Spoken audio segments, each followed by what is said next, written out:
Magandang araw sa inyong lahat. Ako po si Jill Amitis Lapinya ako. Nasa ika-4 na baitang sa paaralan ng Liboron Elementary School. Narito ako upang magbigay ng kaalaman tungkol sa bulubundukin ng Pilipinas. Ano ba ang bulubundukin? Ang bulubundukin ay isang uri ng anyong lupa. Ito ay isang hanay o pangkat ng mga bundok na magkakadikit o magkakalapit sa isa't isa. Karaniwang itong matatagpuan sa mga rehiyon na mataas ang elevasyon. Narito ang isang halimbawa ng bulubundukin sa Pilipinas. Ito ang Sierra Madre. Ang Sierra Madre ang pinakamahabang bulubundukin sa bansa. May haba itong 500 kilometro. Matatagpuan ito sa silangang bahagi ng Luzon mula Cagayan sa hilaga hanggang Quezon sa timog. Ang Sierra Madre ay natural na panangga laban sa bagyo na humaharang sa malakas na hangin at ulan mula sa dagat Pasipiko. Ito ay mayaman sa likas na yaman sapagkat may kagubatan, ilog at iba't ibang uri ng halaman at hayop.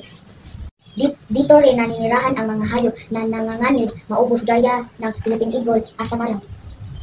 Ito rin ay pinagmulan ng tubig na mahalaga para sa irigasyon, inumin at kuryente mula sa hydroelectric dams. Ito rin ay may protektadong lugar gaya ng Northern Sierra Madre Natural Park.